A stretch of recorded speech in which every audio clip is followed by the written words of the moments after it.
Hey guys, welcome back to the Hustlin' Horsepower channel.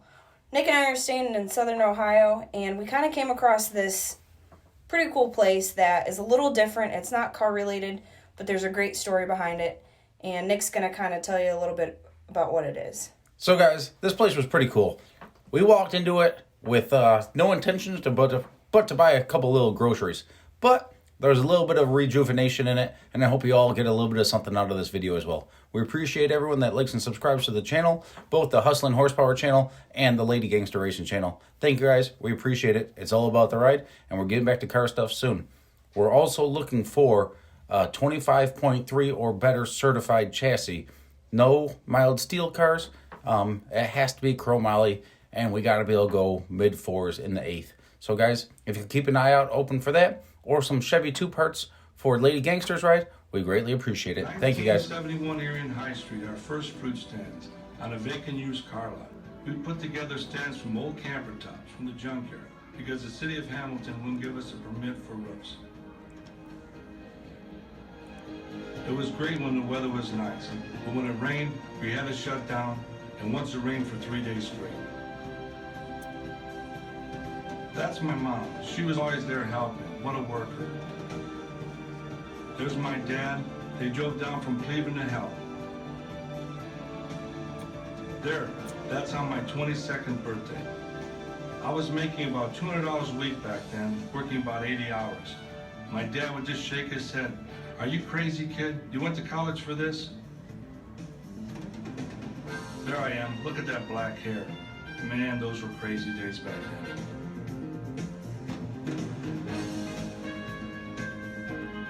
1972 Marymount, Rooster Pike. We tried to get a little fancy back then. We put screens all the way around, we built a roof, and behind there we had a gas station. We lived in that gas station. We took one of the bathrooms and we turned it into a shower. The back of the gas station we divide into bedrooms, and we put a little kitchen back there. That's where we lived. The bunk beds were so high, if you happened to sleepwalk, you were in I got snacks, trouble. want them? This is I didn't buy 'em yet. 1972 Sims Road, across from Fisher Body. I should have been a real estate agent. Not what I Every thought time they I were. get on these vacant pieces of property, people would see the cars coming in, and before you know it, someone would buy the Maybe we lot should. from under me. But I was constantly moving from corner to corner, and I was getting pretty tired of it and felt like giving up many times. There's Dennis Ante, the kid on the right. Believe it or not, he's still with me today. This was another stand on the west side where Bell Lamps is right now. It was a temporary setup to see the snow fence. Man, was it hot. The heat just ate up that produce. It was pretty rough back then. There's Marcia, and she would always bring her dog.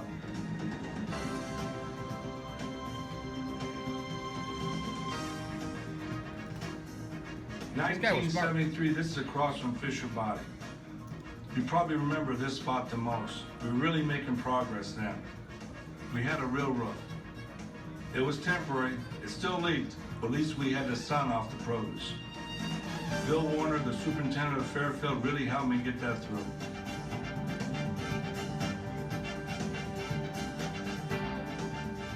I get up in the morning about 3 o'clock in the morning, I go buy the produce, I come back to the stand, I do the chalkboards because that was our only form of advertising.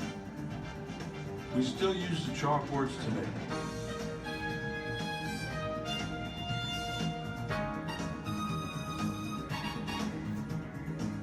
I told you everything had to be portable. You see that trailer? I had to gut it out and made it into a cooler. I wanted to paint it a flashy color, so one day I was spraying it lavender. All of a sudden, across from Fisher Body, guys were waving their hands in the windows. I thought they were saying, "Good luck, kid." One ran across the street and said, "Hey, the wind's blowing that way. You're getting lavender all over our windows." Boy, did I turn that machine off in a hurry. "Hey, who's that good-looking guy?"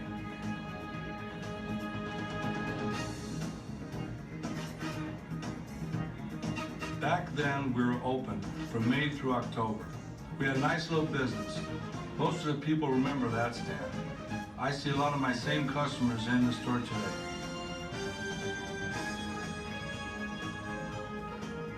That's my mom. She's always smiling. She helped a lot. She would come down from Cleveland, jump out of the car, and before you know it, she had an apron on, and she's helping.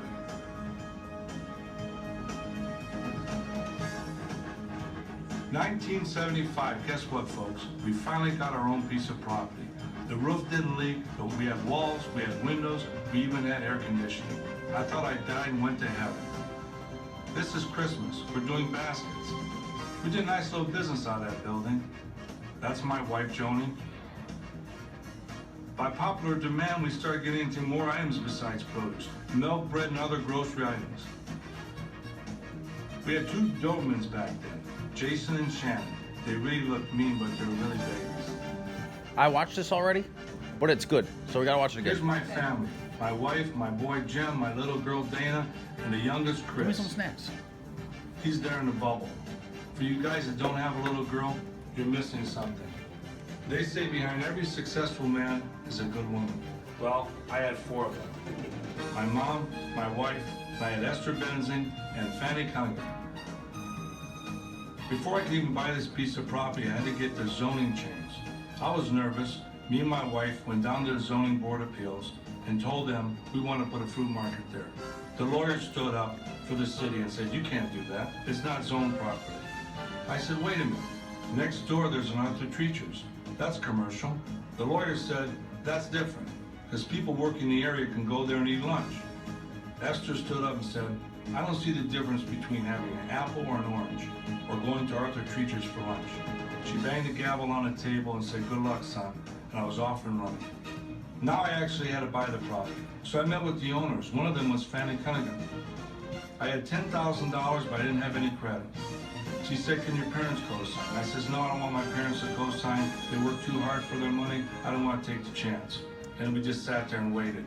Then Fanny stood up and said, I'll co-sign for you. Good luck. I said, you won't regret it. I'll never be late on my payment, and I was off to the races. Well, this was a great little store. We still have mostly produce, had a little wine, a little deli, but it was really too small. On busy days, people were lined up at the registers like crazy. We only had 9 at that time. Look at all these young kids. We're all about the same age. We worked as a team. We sold corn for 99 cents a dozen back there.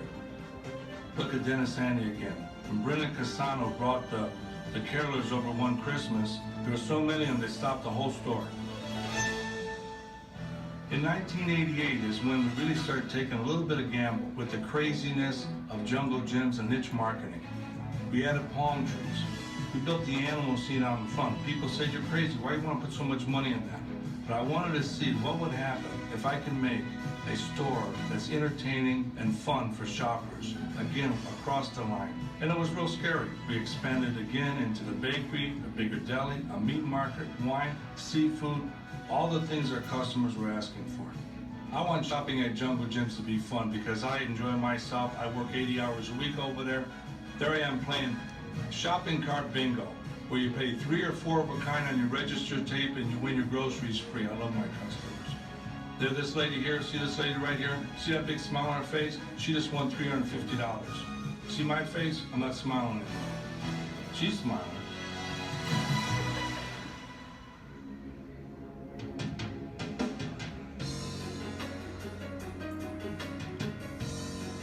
I put this story together to let you know that we're not a big corporation. We started on the bottom and worked our way up. And if you young people out there have an idea or a dream, don't be afraid to go for it. If you get knocked down, pick yourself up again and keep on going. If I can do it, you can too. And just believe in yourself and your dream will come true. Oh, and by the way, make sure you have fun along the way.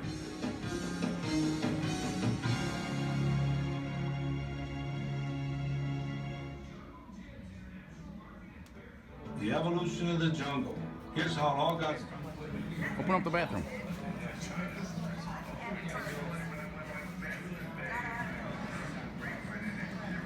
So cool. So guys, There's music playing. I don't know, maybe. So guys, we're gonna walk over here and we're just gonna show, I was walking around the store. Maddy's massage ended a half hour before mine. No, hers ended a half hour after mine. So I came in here and started walking around. And I don't know, I kind of just strolled through here. But it's kind of an inspirational store if you look at the story behind it. And I just started walking around, and being the curious fellow that I am, I started reading everything on the walls, and I was like, what is this place? Like, who is this guy? What is this? And like, it's different than everything that I've ever been to before. I'm gonna go show you a U.S. Navy old fire truck here. I believe that's what that is. USN. It's probably U.S. Navy. So like, he's got these like old Navy fire truck up in here from, I don't know what that'd be. That'd probably be 50s or something like that. Probably something like the 50s. But it's cool. It was like, at one point, it was a real fire truck. But to show you how far this store has came along, I'm gonna walk through here and walk through the Italy section. The Italy section is pretty freaking cool. It's just amazing. So, like, these right here, these are all oils. Or no, these are vinegars. But over here, they have all oils, all different types of oil. It's freaking crazy. Oil, oil, oil. And these are all different kinds. There's like a couple bottles of each kind. Then over here is all the freaking sauces. Like, just ridiculous amounts of sauces. All different brands. And the only reason why I'm showing that, not that I give a crap about oils and sauces. I'm a pretty basic fella. And can't even really eat red sauce and stuff like that. But the cool thing about that is the expansion of it. So this guy started this place apparently in like 1971, so 50 years ago. And in 50 years, he turned this place into something crazy. And it's just an inspirational story to start off with. He started from essentially nothing, making $200 a week. Back then, I'm sure that was probably pretty good. Making a couple $100 a week. Not sure that's great. Probably not for the hours work. But it just shows that the evolution from where he started to where he ended up. And the guy's probably, I don't know, if he was 20 years old in 1970, that'd make him what? 65, 70 years old now? So the guy's probably still alive. And watching what he started keep on growing. And that's just kind of inspirational and kind of cool. A little bit of the evolution of the journey. And so many people will be like, hey, like, oh, why aren't you there yet? Or this or that's or blah blah blah blah blah. Or like, why don't you just take the shortcut? Or this or that. And it's because like something like this is cool. Like, you could see the whole evolution from where he started and like the sacrifices that he made and the all the times that he put in the work without any reward. But he kept his nose to the grindstone, kept on jumping the hurdles, kept on like fighting back and keep on going. And the thing is, like, everybody's timeline is different. Yeah. So what took him what it started in 81? 71. Oh, so it's like 50 years. Yeah, like, I don't know. His goals were always changing and I'm sure getting better and better. And I'm sure he was evolving, and yeah. Who knows if this is what his goal was? Maybe his goal was maybe financially stable. Maybe his goal was to simply produce something that made the his customers, happier when they came into his store, or got them to feel a certain way when they entered his presence. Since this store is a kind of a extension of his presence. It's something that he developed, something that he wanted. And that's just freaking cool. And some people will never get it. Like, for us, like, I don't care if we ever make it, right? As far as, like, financially, this or that. Of course, yeah, we got bills to pay and this and that. And, of course, we got to keep our heads above water. So we're going to keep this going as long as we can to keep our heads above water. But it's about the journey, right? It's about the process to get there. And it's about... all the people that are involved with it. The people that you meet along the way, and all the cool things that you get to experience besides just like the win. Wins are great. I love winning.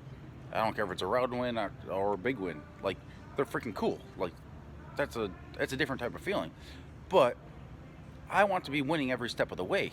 And like, if you win a whole bunch of the steps and you don't win the race, who freaking, like, it's not that who cares, because like that helps keeps the thing going, right?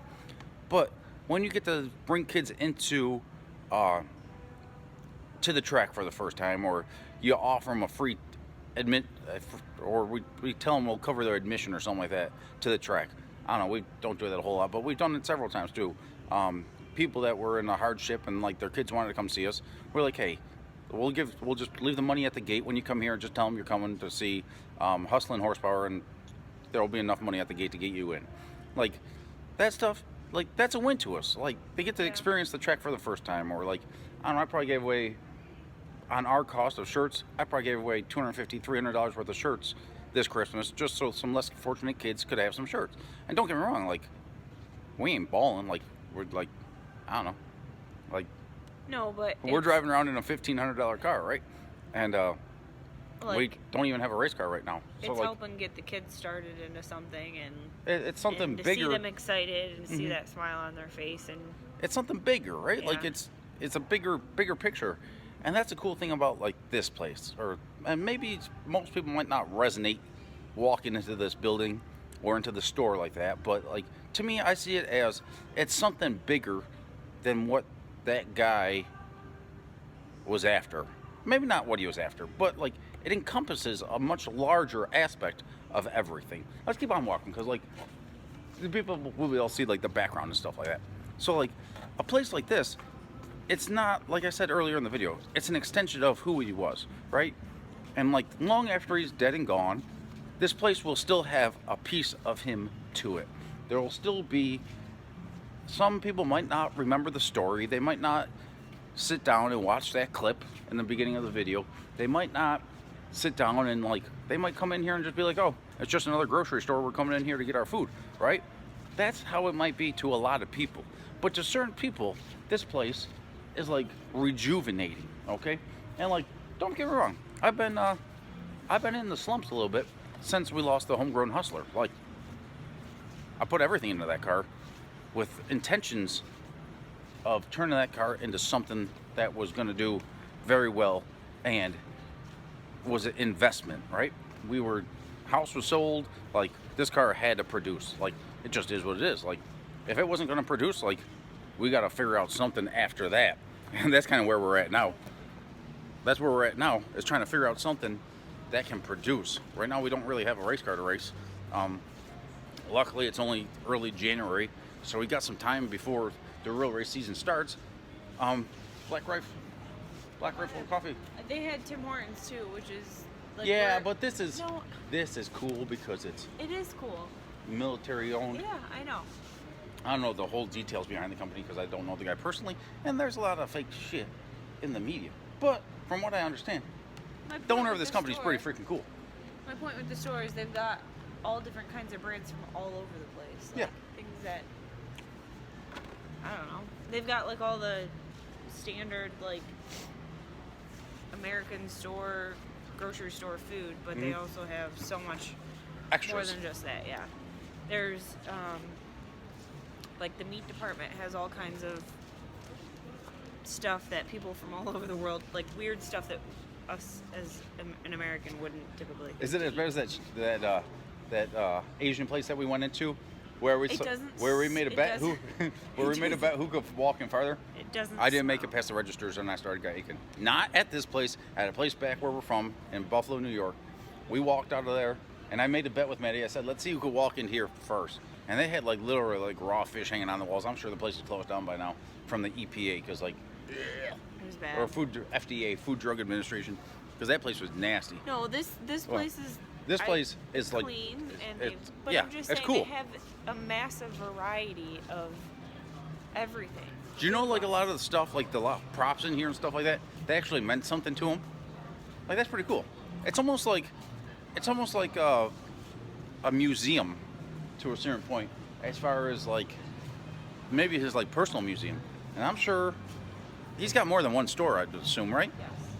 I'd imagine so. I'd imagine they're all over the place. This is the first time I've ever heard of them or ever seen them or anything like that, but it's freaking cool. But getting back to what I was talking about, what was I talking about? You're supposed to remind me. Do you want to hold this for a minute? Yeah. This massage is going to be kind of Here. pointless. What was I talking about? I don't know. So, okay, getting back to it, like, the homegrown hustler, like, that car was going to have to produce. Oh, you were in. Yeah. Like, yeah. You like- were in the slumps. we were in a little bit of a slump, and coming in here and seeing this place, and like seeing this story, it's cool. Like, I forgot what channel it's on. We don't have TV anymore. Jeez. Look at that lobster tail. Maybe we could get them to sponsor us a lobster tail. You think so? Thing's huge. Since we can't make money off of the video, we can't make our $10 off the video. He's looking angry. He's looking upset. I'd be a little angry too. If So- I was frozen and being waiting to be eaten. Hey, Yeah. live lobster, $17. Do you think we could buy them and save them? Look how big his long No. claws are. Don't you eat the tail though? That's his claw, right? Yeah, that is. But do you eat the claws? I think so. Yeah, you eat the claws, I think. Oh, I thought it was lobster tails. Yeah, but you can eat lobster legs too. Okay. I don't know. I would imagine so. I think so. There's got to be a special thing about that lobster. Unless he's got like elephantitis or something. Elephantitis. Elephantitis is called. That's when you get like enlarged limbs. But so this place is just kind of like inspirational to a certain point because it just shows the story, right? And people are like, some people talk about the YouTube channel or this or that, and they're like, well, that's kind of boring. Well, yeah, to a certain point it is, but like that guy freaking walking his cart full of produce down the street was kind of boring too. But it's kind of a cool story now, right? That you look back and you see that guy, and now he owns stores all over the country, I guess. But 30 years ago, he was hauling his cart by hand, dragging it across the place. Let's walk through here. It's just a shortcut. It's just a cool story, and that's everything that this is about. Like, it's about the whole ride, not just the winning, not just the work in the shop, not just the traveling. It's about the whole journey, and that's what I want the Hustlin' Horsepower channel to be about the whole journey, about the beginning to end, and everything that it takes in between. But from being in a little bit of a slump, this place is a little bit of a refresher. We still need to find a car to race with because, like, I just don't have time to build one in 3 months and test it and everything like that. I'll make it happen if I got to, but like, that's not healthy and that's not the smartest long-term decision deal. But Let's go down this side. yeah, it's just cool. That's one of the things that I liked about what was that show called? Behind the scenes of the music or whatever it was. Oh, the documentary on Netflix? No, but yeah, it wasn't on Netflix. It was on some TV show. Oh. But it went through, and like, there's this one story. It's a famous drummer. I don't remember his name. I'm not huge into music like that. But it was a famous drummer, okay? And this drummer literally got kicked out of like a whole bunch of apartments for playing his drums all hours of the night, right? Kind of like me doing race car stuff all hours of the night and neighbors getting mad and stuff like that, right? But this guy was like legit. One of the best drummers in the world, one of the most famous drummers in the world. I don't remember his name. But he kept on getting kicked out of apartments. So, you know what he did? I told you the story. Yeah. You remember? Yeah. Tell him. He got a storage unit. He got a storage unit, put his drum set in the storage unit, and he'd go to the storage unit and just play his drums like, I think he lived in there for a while. Yeah. Like, that's freaking cool. Like, you're a straight up badass. And like, you're a diehard. And like, people, I bet you, everyone in the world thought he was freaking nuts. And now he could look back and be like, you know what? 40 years ago, I played my drum set, and I'm playing my drums in front of millions of people, and you know, One of the best in the world. and I'm known one of the best in the world at what I do. And 30 years ago, I was playing in a storage unit because no one wanted to hear me play. Now that's freaking cool. So that's my little rant. That's this little video. We're gonna post it tomorrow. I had no intention of doing a video on this place, but like, That's really cool. it resonates. It resonates to everyone Look that's at- trying to See? make something out of nothing. There's And the to me, bar. That's Oh. that resonates. That's cool. Someone that put it all on black, believed in himself, had a couple believers that believed in him, and he kept his word and made shit happen. That's cool. That's respectable. I'm Nick, Hustlin' Horsepower. Maddy from Lady Gangster Racing. You want to try that again? Take 2. This is we're not editing much, but I'm Nick from Hustlin' Horsepower. And Maddy from Lady Gangster Racing. Guys, we appreciate all of you that follow along on the journey. Well, this is not a car video. We got some bad news on the car, but I'll share that tomorrow. So, yep, I guess you got some hints in there, but we'll share that in the following video, the next one. Thank you guys. Appreciate it. Adios. Bye.